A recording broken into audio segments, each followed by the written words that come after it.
No movie makes it to the big screen without suffering a few cuts, but these deleted scenes could have made their movies all the better. What happened to Captain Dallas in Alien? How else might The Thing have ended? The answers to these questions and more coming up. In The Exorcist, a young girl named Regan is possessed by a demon, forcing her mother to enlist the help of Catholic priests to exorcise her child. Signs of Regan's possession start relatively early in the theatrical cut of the film, with the help of some gruesome makeup and a little nasty dialogue. But other versions of the movie plumb much darker depths. In a scene taken directly from William Peter Blatty's novel, young Regan walks backwards down the stairs on her hands and feet, flicking her tongue like a lizard before chasing after her mother's friend. Director William Friedkin ended up cutting this sequence from the final movie because the special effects didn't work quite how he had imagined. Wires to help Blair's stunt double were too obvious, and he felt that it threw the audience into the deep end too quickly. In 2000, however, Friedkin released a new cut of the film that restored what would come to be known as Regan's spider walk, using additional footage and removing the wires digitally. The final result was truly terrifying and ultimately helped realize Friedkin and Blatty's vision. Stephen King's epic novel It was bound to lose something in translation when Andy Muschietti adapted it for screen, starting in 2017. Still, the story about a killer clown that personifies childhood fears has never looked better than it did in It, Chapter 1, a film that's satisfying both as a horror movie and a bittersweet coming-of-age tale. But a few details regarding the blood-soaked progression of one character were very much left to the audience's imagination. In the film, Nicholas Hamilton plays Henry Bowers, a bully hell-bent on making the members of the Losers Club miserable. Like several of our young heroes, the villain has his own dangerous dad to deal with, and he does so by stabbing him in the throat after being egged on by a vision of Pennywise. A deleted scene shows that Bowers went even further, killing his right-hand goons Vic and Belch too.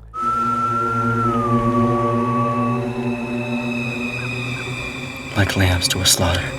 While this moment isn't necessarily essential to the story, it gives Bowers' reappearance at the end of the film far more context. He even bleats at them like a lamb in his next scene, a moment that only makes sense after seeing the deleted scene. Of course, the scene also shows that Bowers is fully under Pennywise's influence, hurting everyone around him with little care. This makes his return in the film's climax all the more harrowing. It's probably no surprise that Ridley Scott's 1979 sci-fi horror movie Alien contains a number of hidden gems in the film's deleted scenes, including the gruesome fate of Captain Dallas. In the movie's theatrical cut, viewers are simply led to believe that Dallas is killed by the xenomorph in a botched heroic attempt to pursue and capture it in the ship's air ducts. However, a deleted scene tells a different story. During Ripley's escape from the Nostromo, she discovers both Captain Dallas and Brett the engineer, who have been captured and cocooned by the alien. Brett is clearly beyond saving, and Dallas, while technically alive, is a lost cause. On a bonus audio commentary track for the 2003 DVD release of Alien, director Ridley Scott says the scene was meant to illustrate that both Brett and Dallas are being simultaneously transformed and consumed by the alien organisms for reproductive purposes. Ultimately, though, the scene was cut. This was partly due to the fact that it did not look realistic enough when compared to the rest of the film. On top of that, the encounter slowed down the pacing of the escape sequence, ruining the sense of urgency the filmmakers wanted to convey. The scene was later reintroduced in a director's cut of the film. The fourth installment in the Friday the 13th franchise initially tried to follow the precedent set by the previous film's ending, but ultimately ditched the idea for something else entirely. With fresh teen blood ready to be spilled at Camp Crystal Lake, Jason reanimates in cold storage, eager to begin a new rampage after having been declared dead by the coroner. Of course, young people will apparently never learn to stay away from the deeply cursed campsite that has become Jason's stomping grounds, where he mutilates and kills every boy, girl, and stray hitchhiker in sight. The oft-dubbed final girl in this scenario is Trish Jarvis, whose family actually owns a nearby cabin. After unwittingly aligning herself with the latest objects of Jason's ire, Trish and her younger brother Tommy must fight for their lives. It's Tommy who saves the day, cleverly disguising himself as a young Jason to distract the killer long enough to be stricken in the head. The film's alternate ending, however, portrays a dream sequence that finds Trish and Tommy asleep on the couch of their now dilapidated cabin. Waking to the sound of sirens, Trish eagerly eagerly awaits the police, but a strange leak has begun to spurt from the ceiling. She goes to check on it, only to find their mother drowned in an overflowing bathtub. Jason himself then makes his move. While this scene certainly follows in the footsteps of its predecessors, the film's theatrical ending is undeniably stronger. It shows off a twisted performance from a young Corey Feldman that implies an imminent Jason-inspired killing spree. Nonetheless, it's an entertaining testament to the fact that filmmakers are constantly changing their minds, both on set and through to the final edit. The 2007 post-apocalyptic film I Am Legend is loosely based on Richard Matheson's 1954 novel of the same name. It follows Robert Neville, possibly the last man alive in New York, after a pandemic has transformed the rest of humanity into light-sensitive, bloodthirsty, vampiric beasts. Neville is the world's loneliest scientist, striving to come up with a cure. To do this, he incapacitates, kidnaps, and experiments on these dark seekers, trying serum after serum in his lab without success. The theatrical cut of the movie has a horde of dark seekers breaching Neville's fortified residence, forcing him and two other survivors, Anna and Ethan, to retreat to the lab. Realizing that his latest serum worked, Neville hands it off to Anna and scoots the pair to safety before pulling out a grenade and sacrificing himself to wipe out the horde and save humanity. While the ending creatively departs from that of the book, critics decried its obviousness. The hero's sacrifice is about as conventional as it gets. Following the home media release of the movie, however, an alternate ending surfaced that plays a little closer to Matheson's story. In this version, the Darkseekers are revealed to be a sentient race. The alpha male is apparently leading the horde to rescue his mate, the female Darkseeker that Neville has been poking with syringes. Our protagonist realizes this and returns the female to her mate. An understanding is reached between the two men, and Neville survives along with his two companions and the world-saving cure. I'm sorry. It's a far more nuanced ending, one that emphasizes Matheson's message about the foolish human urge to other those different from ourselves. Unfortunately, test audiences didn't care for such complexity and opted for the grenade explosion instead. Rob Zombie's 2005 ode to 70s slashers, The Devil's Rejects, is a gory and gritty grindhouse follow-up to his 2003 movie, House of 1000 Corpses. In this sequel, the Firefly family goes on a rampage across desolate desert highways before finally facing off against the police in a showdown for the ages. They leave an impressive blood trail and plenty of corpses along the way, but one of the film's nastiest deaths didn't make the final cut. In the first film, Dr. Satan is a monstrous mad scientist living beneath the Firefly family compound. His one scene in The Devil's Rejects, in which he rips out the throat of a nurse after being found and hospitalized by local deputies, was just a little too tonally different from the rest of the film. Dr. Satan is a kind of supernatural being, and The Devil's Rejects is supposed to be more grounded than its predecessor, so the scene was cut. It's a real shame that Dr. Satan didn't survive the editing room, though, because the scene features some truly gruesome and extremely gory practical effects. Rosario Dawson, who plays the nurse, would make a killer scream queen too, so it's a bummer that her horror debut was relegated to the DVD extras. If there's one consistent thing about Laurie Strode across all the Halloween films, it's that fighting Michael Myers that night in 1978 made her a heck of a survivor. She rarely gets to acknowledge as much, though, as the never-ending horror franchise yanks her back into the fray whenever she comes within an arm's reach of a moment's peace. One of the earliest Halloween films actually did attempt to give Laurie a moment of catharsis, though. At the end of Halloween 2, we see the shape go up in flames and tumble to the ground. Afterward, two police officers go over the body count as a shell-shocked Laurie is placed in an ambulance while reporters look on. It's a fairly distant ending, one that feels like it's missing any real focus on the protagonist herself. The film's alternate ending, also known as the television cut, provides much more closure. In it, Laurie is terrified to see a cloth-covered man rise from the back of the ambulance, only to realize it's fellow survivor Jimmy, whose fate is left unknown in the theatrical cut. The scene doesn't exist just to tell us this, though, but to lend Laurie some complicated emotional relief. We made it! It's a tremendous moment of vulnerability from already hardened final girl Laurie, one that hints early on at the PTSD and survivor's guilt that will haunt her for the rest of the franchise. Like the original cut, this scene ends with the Cordettes' Mr. Sandman playing over a shot of Michael Myers' flame-engulfed mask. John Carpenter's 1982 horror classic, The Thing, is one of those movies that suffered critical and commercial failure upon its initial release, only to be redeemed by the passage of time, paired with critical reevaluation. Though there were several alternate endings planned, the final cut of The Thing features one in which two of the main characters, Childs and McCready, come to an uneasy truce after being left stranded with no hope of rescue. This original ending was kept intentionally ambiguous regarding whether Childs or McCready had been secretly assimilated by the Thing, leaving viewers to wonder if there's a chance it could eventually spread to the global population. One of the movie's alternate finales, however, was far less vague. The edit in question featured a shot of a Norwegian sleigh dog, like the one at the beginning of the film, escaping the flaming wreckage of the destroyed research station unharmed. The obvious conclusion here is that the efforts to suppress the eventual spread of the Thing were in vain. This version was the result of an edit of the film by late Universal executive Sidney Sheinberg for its network television broadcast. Director John Carpenter disavowed this ending, however, suspecting that Sheinberg only tampered with the footage in retaliation for Carpenter's unwillingness to take his creative advice concerning the film's original final scene.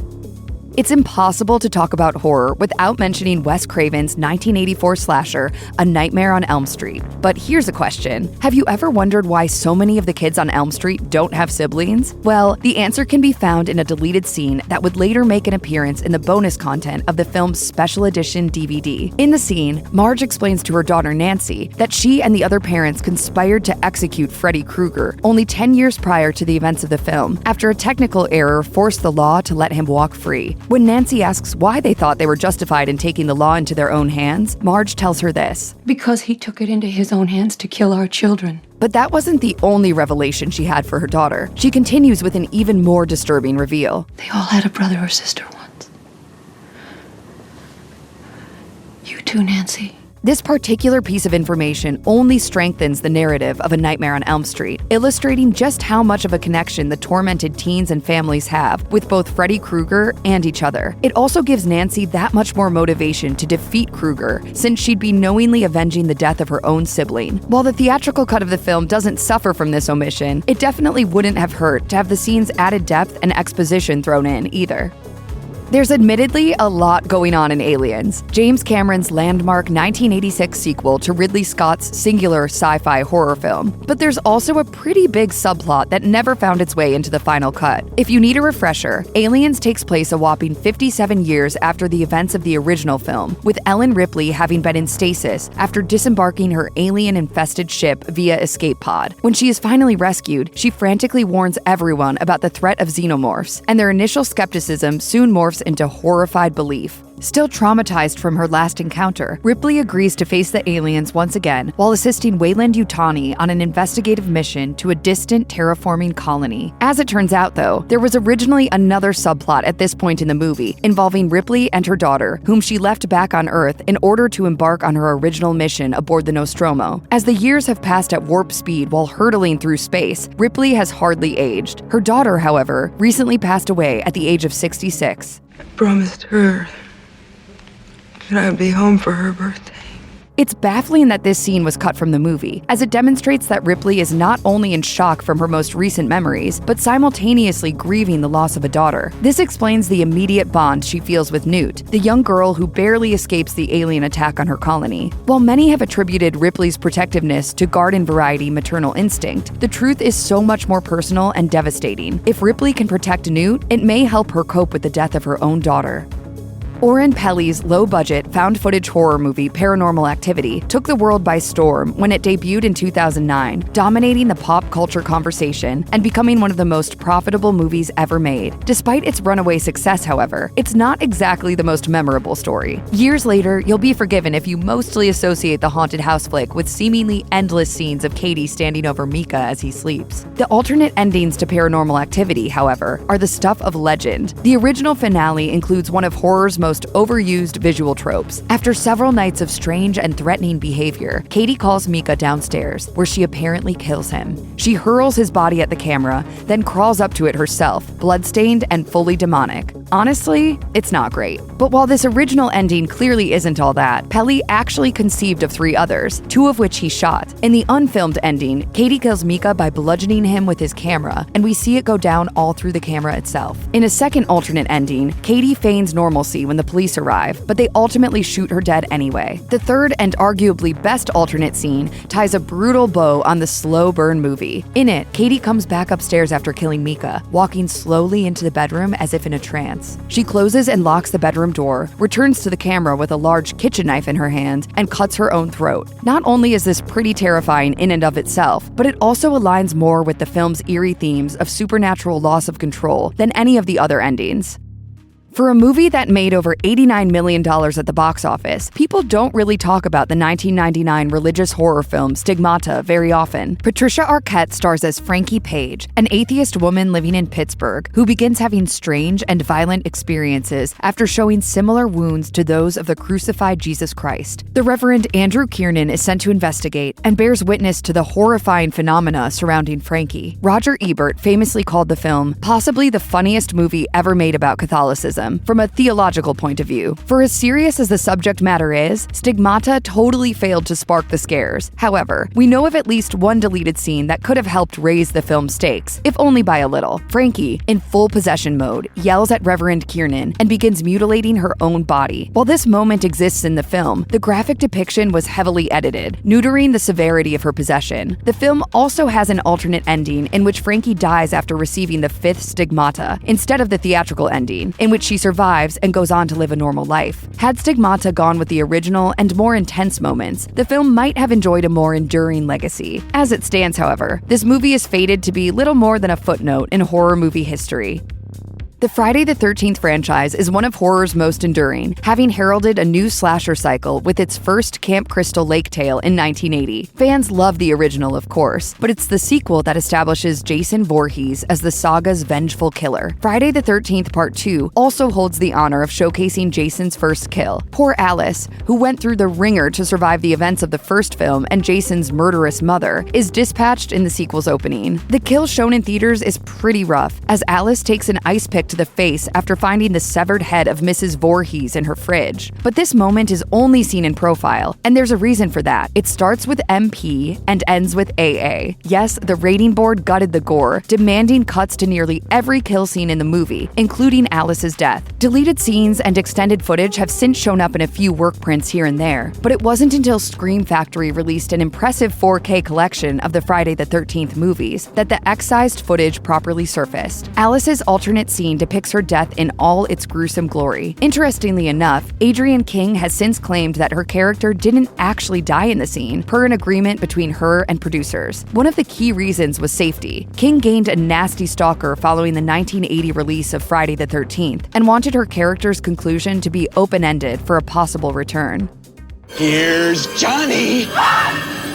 It's hard to forget the end of Stanley Kubrick's The Shining, in which an image of Jack Nicholson's frozen body fades to a photograph from 1921 in the hotel lobby, with him at its center. Originally, however, there was an epilogue scene set in a hospital, where Wendy and Danny recover after their horrific ordeal. This version of the ending made it all the way to theaters, but Kubrick changed his mind shortly after the limited release in New York and Los Angeles began. Assistants were sent to cut the scene out of every known copy. Only one surviving version is rumored to exist. According to Kubrick's co-screenwriter Diane Johnson, the director originally wanted a scene that showed audiences that Danny and Wendy had survived because he had a soft spot for them. All that exists of the epilogue now are some script drafts, continuity Polaroids, costumes, and a few 35mm film trims. Even if the rumored surviving copy does exist, it's unlikely to ever see the light of day, so the legend of what it contained is all we have to go by. Of course, while it would have been nice to see Wendy and Danny enjoy one moment of happiness after dealing with the haunted hotel, it obviously would have taken the bite out of the movie's final moments. And while fans will likely never see the original hospital scene, they can at least check out the quieter moments between Wendy and Danny in Mike Flanagan's 2019 movie Dr. Sleep, which carefully melded Kubrick's vision with the Stephen King novel upon which it was based.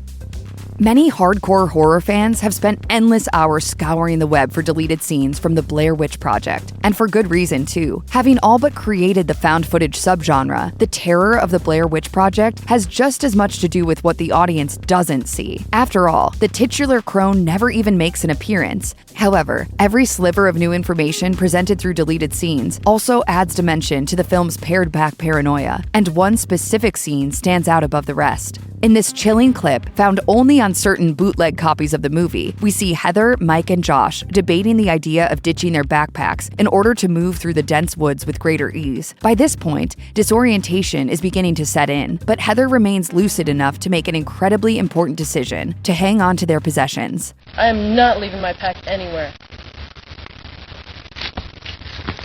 What are we gonna do, just sit in the woods and make a movie of ourselves lost? Here, Heather is hinting that they could be in the wilderness for longer than any of them might be prepared for. It also means that Heather is able to keep all of her camera equipment on her, essentially guaranteeing that the remainder of the trio's experience will be captured on film. While the scene might not add a whole lot to the movie from a narrative perspective, it offers vital insight into their struggle to get out of the woods that eventually consumes them. The audience is aware from the get-go that these tapes are pretty much all that's left of the trio, but the ability to understand their thought process during the ordeal is fascinating, even if their decisions don't help them in the end. 1997 was a wild year for horror in many ways. Perhaps most notably, it got a whole lot darker, thanks in part to Paul W.S. Anderson's space horror Event Horizon. The story is your standard tale of a crew investigating a long-lost ship, the Event Horizon, which has recently returned after vanishing in deep space. As the crew combs the ship, they learn that the vessel contained an experimental engine that folds space and time in such a way that the Event Horizon could leave this universe. When it returned, it brought something ugly with it. What made Event Horizon stand apart from its genre brethren was its striking, heavily disturbing imagery. Indeed, the extended footage of the film's creepiest scenes, along with several other gory moments, had to be trimmed to calm both Paramount and the MPAA. Sadly, the film was a failure at the box office, and critics weren't much kinder either. Since the movie's DVD release, however, it has gained a rabid cult following that prompted fans and eventually the studio to approach Anderson for a director's cut. However, poor archiving in the pre-DVD age led to the loss of the cut footage, which, for some reason, had been stored in a Pennsylvania salt mine. As Anderson told Crave Online, Paramount have asked us to come back in and do different versions. We looked for the material, and it just doesn't exist. The footage as is, still in its grainy video quality, does exist in the special features for all to behold. The visions, visceral as they are artfully composed shots that meld beauty with horror. Without getting too graphic, it's safe to promise that there will be blood. Check out one of our newest videos right here. Plus, even more SlashFilm videos about your favorite horror movies are coming soon. Subscribe to our YouTube channel and hit the bell so you don't miss a single one.